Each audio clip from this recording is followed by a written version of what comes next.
Hello and welcome to the David Kurten Show here on today's News Talk TNT. Now, details are emerging of an incident that happened 10 days ago, but it has not yet been reported in most of the mainstream media, but is only in specialized aviation periodicals.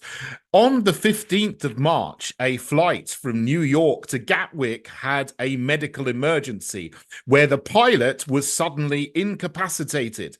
It was 500 miles out into the Atlantic Ocean and had to do a return to St. John's Airport in Newfoundland in Canada because it couldn't carry on and continue its journey. The passengers were stranded there for 36 hours until they could be rescued with another flight that came to collect them and take them on to Gatwick. Now, it's very strange that this is something that is a very big incident of great interest to the general public, but it hasn't been reported on. There are many more incidences like this than normal being reported of pilots becoming suddenly incapacitated and also sports people being incapacitated in the middle of a game, like footballers, for no seemingly good reason at a much higher rate than happened before 2020. And of course, this goes back to something that began 4 years ago today or this weekend. It was exactly 4 years ago today, the 25th of March, that the UK Parliament passed the Coronavirus Act, which implemented lockdown. And they did that because they were told that if they didn't, then 500,000 people would die. And they were told this by Professor Ferguson of Imperial College and his dodgy modelling.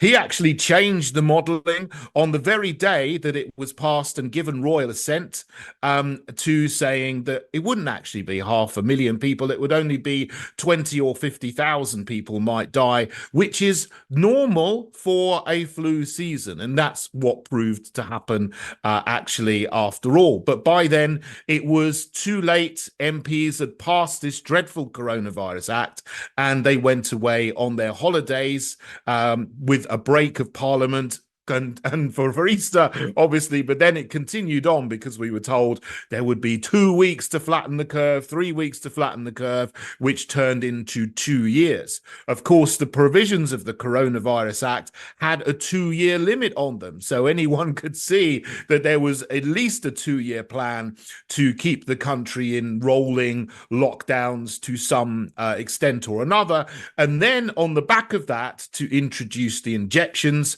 which are now causing all kinds of adverse health events and excess deaths, like what happened to the pilot on that flight from New York to London Gatwick a few days ago.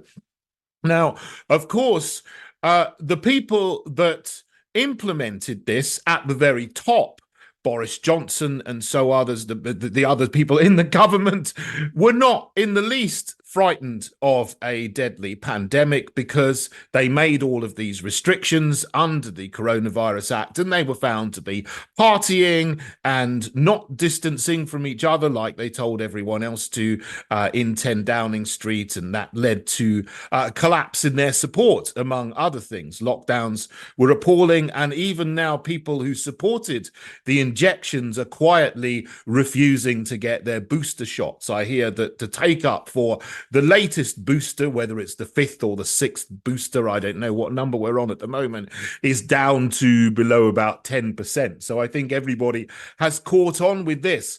But the program goes on.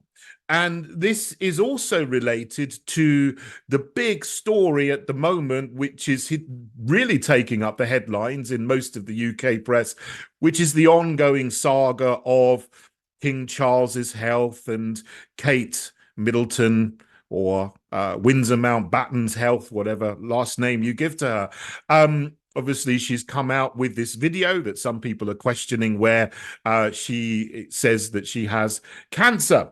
Now, what is also happening away from the royal family, of course, is that Big Pharma have now moved from mRNA injections for COVID to manufacturing and trialing and trying to bring to market mRNA injections for cancer.